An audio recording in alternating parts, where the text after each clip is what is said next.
Coming up today, a young mom thought a lump was just part of postpartum life. Instead, it was breast cancer.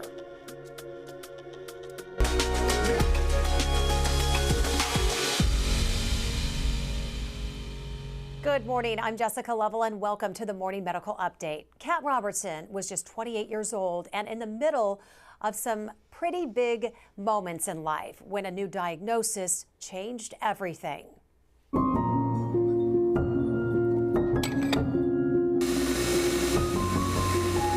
28-year-old Kat Robertson was in the midst of some big milestones. Her and her husband had just moved into a new home. Their daughter was just 4 months old when one night while lying in bed, Kat felt something. I was like, I don't know, this just feels weird. Should I say something? But it's 9 o'clock at night. I can't do anything about it. So I just rolled over and went to sleep. She had a mammogram the next day, followed by an ultrasound a week later. The radiologist walked in and he was like, yeah, so we found a couple of spots and your lymph nodes are enlarged. And I was like, oh my goodness. Okay, so of course I just start sobbing, and then he is like trying to be as nice as he can, but I think truly he knew, I think when he saw the pictures that he knew what he was looking at. Her doctor called her with the official diagnosis. Following Tuesday, which was December 3rd, was when they called me and told me that I was positive for invasive ductal carcinoma. It was breast cancer. Her team at the University of Kansas Cancer Center started Kat on a chemotherapy regimen, followed by immunotherapy injections. It was a lot for Kat. She craved normalcy, especially as a new mom. Another part of her treatment, Kat wanted to try cold capping, a treatment that helps reduce hair loss caused by chemotherapy. The sessions require you to wear a specialized cap at an extremely low temperature before, during, and after chemo treatment. There would be days that she would play with my hair when I was holding her, and I was like, what if I didn't have hair? I'm just very thankful that we chose to do that. And truly, I think that that's what saved so much of my confidence and my strength going through everything, because I could look at myself in the mirror and still mostly look like myself. Kat went on to have a double mastectomy followed by a reconstruction surgery. She's allowed very little to slow her down. She'll finish immunotherapy treatments over the next couple of months and remain on an estrogen blocker for 5 years. That will determine when and if Kat and her husband can expand their family. In the meantime, she's just truly grateful for what's in front of her. I think it's definitely engraved in my soul that that is what we focus on, regardless of what's going on in the world. What are the positive things that we can pull from this, and what is the good that we can do from it?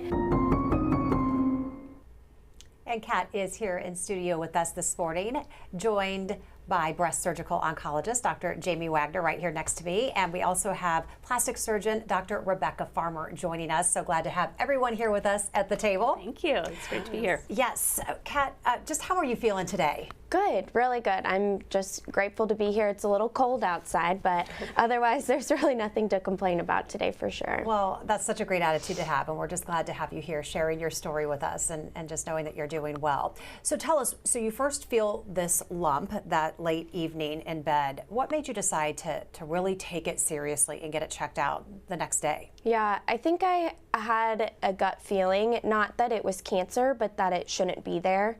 And we were in between houses at the time and living in my mom's basement, and I was making coffee the next morning and I was just kind of messing with it, and she's like, what are you doing? And so I had her feel it, and she's like, you need to call. So I was like, oh, okay, I will. Well, and again, postpartum, you got a lot of things going on with your body at that time, and a lot of, like we said, milestones going on. So it would have been easy to just kind of go, oh, I got a new house I got to move into, I got a new baby, I got a million things going on. Yeah.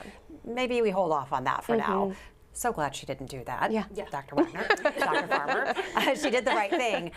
How common is it, Dr. Wagner, to see a breast cancer diagnosis in your 20s, late 20s? Yeah, it's not. Right, it's very rare. Less than 1% of our breast cancer diagnoses are in women in their 20s. But the interesting thing is we are seeing an increase in incidence over the last couple of years by as much as 2% annually. So there's a lot of different things that are changing in our environment that we need to take into consideration. We know that women are giving birth at much later ages because just our world has changed, right? A lot of careers, and women are putting off having children until after, and that is impacting by having them later in life, not having as many children is what we used to as well. And as well as just our lifestyle, right? Everything has become very easy and electronic, right? And so, like, easy access is what I'm meaning. So we don't move. And so what are we seeing coupling with that?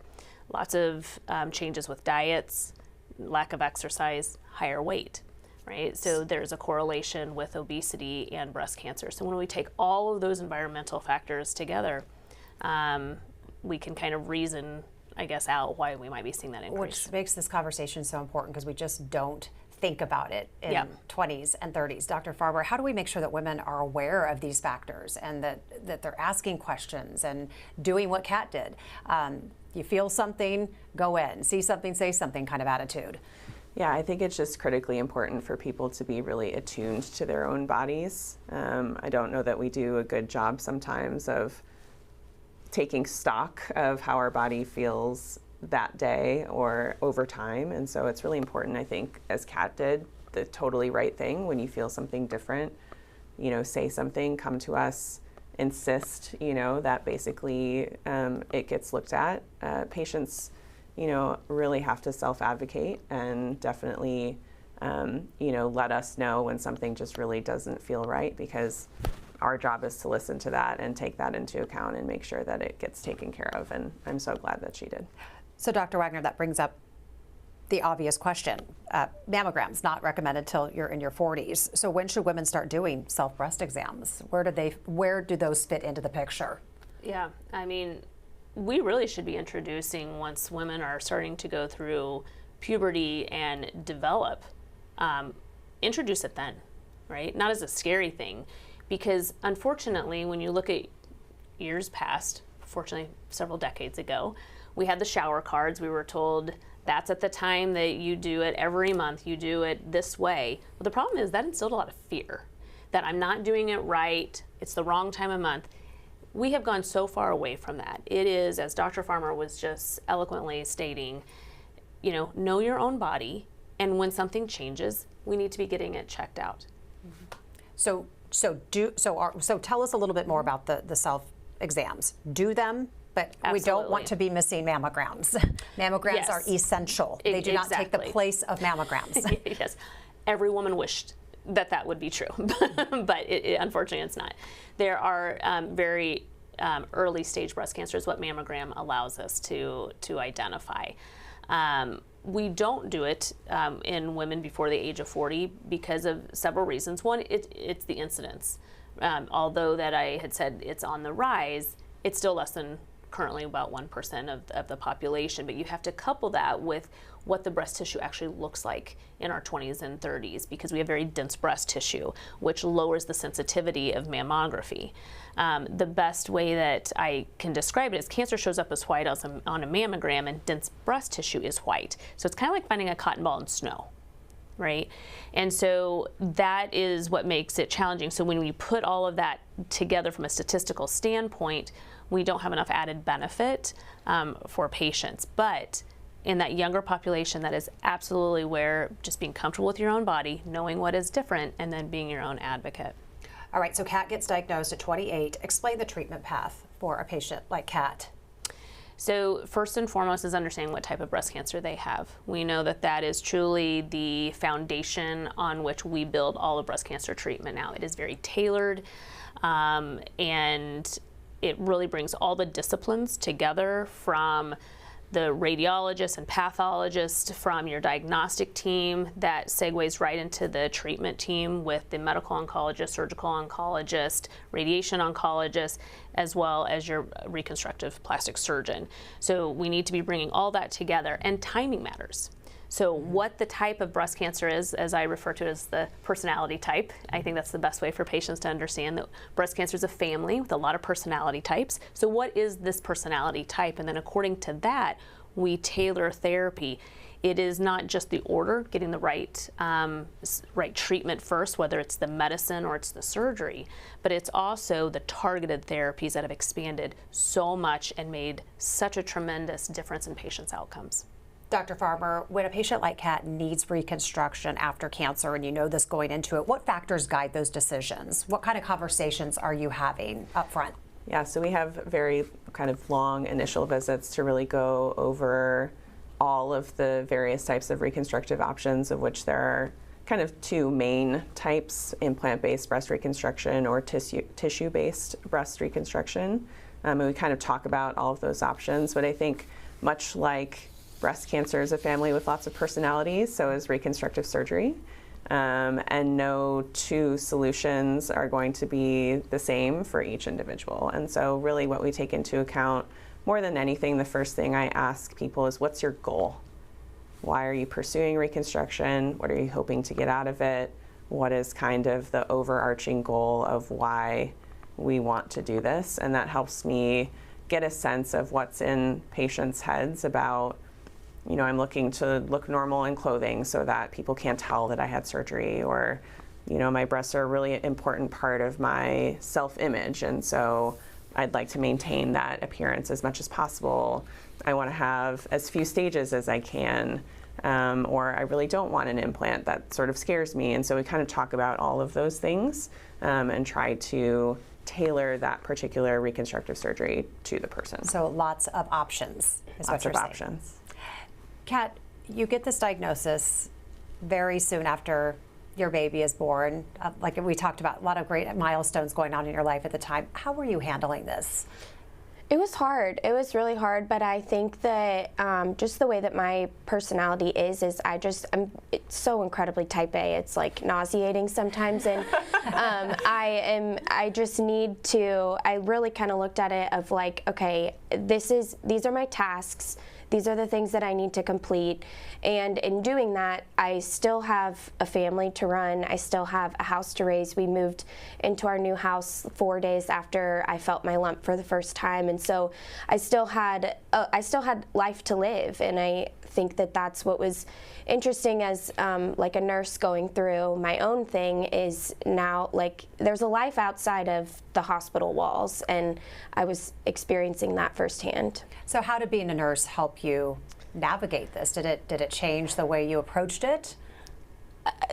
I would say kind of yes and no. It was like I knew a little bit too much to be dangerous, because I like understood things. So I would read before I got my initial imaging at an outside facility, and then Dr. Wagner wanted to repeat everything, and so we did, but then they found 3 spots instead of 2 initially, so I was spiraling on my couch as my toddler's like screaming at me for a snack, and I'm trying to process in my mind like, oh my gosh, now I have 3 spots to worry about. But then once I could meet with the team, then they explained that it's because of the way that the machines at KU look at it as like a full picture versus just one side and the other, whatever. So that was difficult, I would say, just knowing a lot enough medical, but I think it was also really cool to be able to see the nurses that I interacted with so much during my treatment. They are seriously God's angels from earth, and just are like such incredible humans and want the best for you and for you to be comfortable. And so that inspired me a lot in my practice as well with my patients. A big part of your story, of course, is being a new mom, and we know being a new mom, you said your appearance was a big part of that, and having your hair was a big part of that. Tell us about cold capping and your decision to do that. Yeah, so at first I was a little hesitant. I thought it was just kind of a rite of passage of when you get cancer, you just lose your hair and you learn to live with it. And then fortunately and unfortunately, some friends that walked this path before me, and they were like, you have got to do it. It's expensive and it's not covered by insurance, so that is definitely a barrier that a lot of people have, but luckily we were able to make it work. And I told my husband, I was like, you know how I am, are you going to be able to do this? Like, because I can't do this by myself. And I'm so thankful that we did it. I think it allowed me to, I still worked all the way through all of my chemo, and until I was ready to tell my team, no one knew what I was going through on my days off. I could go to the grocery store, no one there knew that I had cancer. I could just like kind of fake it till I made it. And I think too with our daughter, she was I guess 14 months at the time of when I started treatment, and so she wasn't old enough to know like what hair is necessarily, but she would be able to look at me and be like, you look like something's off, kind of thing. So it was just a good way to keep my confidence and my strength, I think. Dr. Wagner, how important is it to have an option like cold capping for patients who that is a really important part of them? I interviewed a patient the other day who was in a wig, and she took her wig off and she's like, I don't even like wearing a wig. I love having my bald head. And then you have some people who have a baby and they want their baby to be able to twirl their hair and tug on mom's hair, because that's an important part of their journey. And to know that there's options out there for patients, it's so important, and I love that. Yes. I mean, as in every area of breast cancer, I think what Dr. Farmer was just talking about from reconstruction, we continue to want to expand, because the entire reason we're doing all of this treatment is to keep people living, right? And I always tell patients, don't stop living in the middle of it. Let's find out what are the priorities, and we may not be able to meet every single thing when you want it, but as much as we can, we want to, and that's where exploring new opportunities like cold capping, which we are now able to offer. It's also an important partnership with your medical oncologist, to be very honest, and I know that Kat had that with hers, but not all chemotherapy regimens are really conducive to success in the cold capping as Kat had. I will say that she came in for her mid-treatment. I actually did a double take. I'm like, I know you're getting neoadjuvant chemotherapy. Like, for all things, I know that this is happening, but it was just great to see, and it helped her. Like, it lightened the burden maybe just a little bit to have that wholeness feeling still throughout this. Sometimes based on the chemotherapy regimen, the data just shows that the cold capping isn't going to work. It's not going to be as successful. And that's where I think also going into it with realistic expectations, which she also did, right? Is she understood that she still had some thinning, but for the most part, nobody would be the wiser. But she had realistic expectations going into that process. Dr. Farmer, just add to this conversation just about having those realistic expectations when you're having those conversations with patients when it comes to things like cold capping or reconstruction. Yeah, I think my breast surgery colleagues maybe get annoyed at me sometimes, because I sometimes paint like a very, not grim, but I think realistic picture of what a reconstructive process is like, because it's very much a process. There's no such thing as kind of a one and done reconstructive surgery, and it can require a lot of revisions and things to kind of get things looking and feeling the way that we want them to. And so, I try as much as possible just to really spend a lot of time being very realistic about, these are all the potential complications, these are the things we might see, but essentially we're your partner in it, and we're gonna stick with it until we get it the way that we want it to be. And sometimes, yes, you don't get what you want when you want it, but I think eventually we can kind of work that path together to get where we need to go. Is it a matter of helping them prepare physically and emotionally? It's really both. But I think the emotional component is really the biggest part. I've never personally experienced a breast cancer diagnosis, but I have met a lot of people who have, and I think that is just such a life-altering event. You can sort of never go back to the before. And I think that people have to spend some time mourning that old life and that old way, and kind of accepting this new life and this new way. And certainly a lot of things are different, and your body feels different and it looks different. And so I tell people it's fine. Like, there's going to be days where you need to cry. You're going to have a low day. You're going to have some up days. Some things are going to feel like wins. Some things are going to feel like losses. And I often refer people to psychological counseling as well, because I think that component of it, and part of the reason Kat did so amazingly well through this, is she kept such an amazing, positive, realistic attitude. And that, I think, spoke so much to her overall success in terms of her surgical outcome. Kat, on that note, just as far as advice for other moms, new moms, possibly going through this, what was the hardest part of balancing treatment, the diagnosis, and motherhood? What advice would you have for other moms? I think as far as treatment was hard, of course, but I think as far as motherhood goes, mom guilt is real, and it doesn't matter if you have cancer or you have to go to work or whatever the case may be. I think it's just a matter of giving yourself grace. And my husband always told me, like, we really leaned into our family, our support system, and being able to know that, like, even though it may not be us that's taking care of our daughter at this exact moment in time, she's getting all of the help and love that she needs. And I have to focus on myself and my recovery in order to be here for her in the long term. So.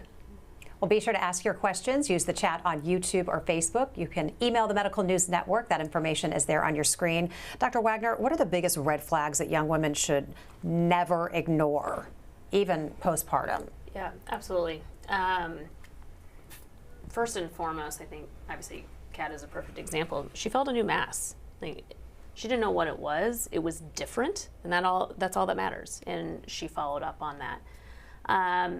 If there is ever unusual skin redness, skin thickening, and people have a hard time understanding what that means, but like if your pores all of a sudden are dilated, and that's not normal. Any nipple changes, retraction, skin retraction, crusting of the nipple, sometimes even just some early pruritus or itching that is not being remedied by over-the-counter or even sometimes some prescription type of hydrocortisone creams. We probably should be checking those things out. The other couple things I'd put with that is we focus on the breast, and we need to not forget to put our hands in our armpits, because the breast tissue will go all the way out, sometimes very prominent out into the armpit area, the axilla, or we also might be able to feel a lymph node. And those are also things that we should really seek attention. In particular, I want to speak to the postpartum, if that's okay for just 1 second, because women who are nursing in particular need to be probably the biggest advocates of all if they have a new mass. It is very challenging. Your breast, when you're nursing, feels nothing like you've ever experienced in your life. And having nursed while taking care of breast cancer patients was an interesting experience for me, because if you have a clogged duct, I thought to myself, in my early, young, uneducated life, I might have been overly critical. Like, how did you possibly miss this? But once you have a clogged duct, it's like, oh, you just think everything's a clogged duct, right? And so if it is persistent, those types of things, clogged ducts resolve. But if there is something persistent, get it checked out. And just because you're nursing, because you've just had a child, doesn't mean you can't also have breast cancer. And don't let somebody say, you're not old enough. This doesn't happen because you've just had a baby. Those are just not truths. And that's going to bring me to what we always talk about, which is screening, which is going to bring me to the Crucial Catch, because Kat, you were chosen to participate in the Crucial Catch. It's the annual NFL initiative for the prevention and early detection of 7 screenable cancers. What was this experience like for you? It was so amazing.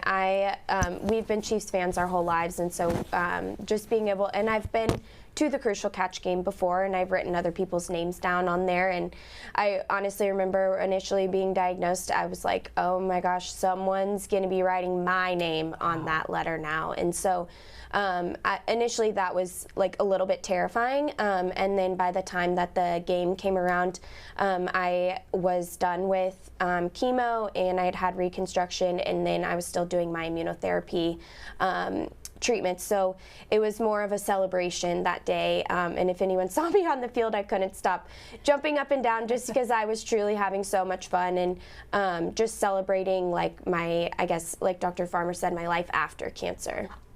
Well, as we mentioned, breast cancer is just one of the 7 screenable cancers that can be detected early. In addition to breast cancer, those are prostate, cervical, childhood, colon, lung, and skin. And we do want to remind you that scheduling a screening is quite easy, and the University of Kansas Health System is dedicated to providing resources to make scheduling and screening as simple as possible. Kat, just tell us, what's your follow-up care like today? Well, I rang the bell again Yes. a couple weeks ago. I finished my immunotherapy, so now I am just on my estrogen blocker for the next total, I guess I'm almost down to 4 years. I've almost been on it for a year, but I'll do that for a total of 5 years, and then follow up with my oncology team every 6 months. I see Dr. Wagner's team here, I think, next week, and continue to follow up with Dr. Farmer as well of just how things are looking aesthetically more. So. Well, we want to get to some questions from our viewers this morning. Jean wants to know, and I think you touched on it a little bit, Dr. Wagner, but does cold capping work for all types of chemo for cancers other than breast, like lung cancer? Not necessarily. Okay. And that's where you really need to speak with your medical oncologist. What is the treatment regimen? We know that there are certain types of chemotherapy agents that it just does not have the same success. Jeremy wants to know, is breast cancer always preceded by a lump in the breast? Oh, that's or a great question. Are there other things to look for when you're checking yourself? Yes. No, it is not. Probably unfortunately, because then we could detect them and maybe much earlier, but the different skin nipple changes that I had referred to earlier, as far as redness, puckering, nipple inversion, crusting, those are also things that we want to look for. And this really highlights why screening is so incredibly important. We have the best successes when we can identify breast cancer early, and unfortunately, yes, we don't have it for the general population under the age of 40, but breast cancer screening should start at the age of 40, and we absolutely recommend it annually. Although there has been a lot of debate on how frequent we should be doing screening within the breast cancer community, we definitely advocate for annually. That's what allows us to identify breast cancer early, and that's where we have the best success. Isla wants to know, Dr. Farmer, how soon after treatment can you have reconstruction surgery? It's a little bit variable depending upon the treatment. So, for instance, in Kat's case, when she had her mastectomy, we actually started that reconstructive process at the same time. And so Dr. Wagner and I have a lot of days every month where we operate together, where we're basically doing combination mastectomy, oncologic surgery in combination with the initial steps of the reconstruction. Subsequent revisions, for instance, if we need to do something to kind of improve the appearance, or if we're doing a nipple reconstruction, for example, usually come a few months later after the initial surgery, just to give the body time to kind of recover and the swelling to go down, and really for us to have a good understanding of how things are looking and what we need to do. Sometimes the timeline can be a little bit different depending upon if patients need what we call adjuvant therapies, or therapies after their surgery. So say, for instance, if a patient needs more chemotherapy, or if they need radiation in particular, that can kind of extend our timeline in terms of how long we wait to do some reconstructive things, and that's usually on the order of about 3 to 6 months for some of the kind of other revisions that we do. But ultimately, I think we can really, in a lot of cases, get the process started right away, and then work through it over the over the intervening months later on. After essentially my job is to get out of the way, start the process, and then get out of the way, right? And we just want people to heal from that initial surgery, and then not have any problems with their reconstruction, so that they can get through the rest of their treatment. We can do the fun stuff later, and it's really critically important, but at the same time, we can't interfere with their oncologic treatment. Dr. Farber, what's the big takeaway today? What do you want folks to know? I think the big takeaway is just be a great self-advocate. If you notice something different, say something to anyone. You know, I'm a plastic surgeon, but if a patient came to me and said I felt a lump, like I'm more than happy to and willing and able to order a mammogram and get that process started.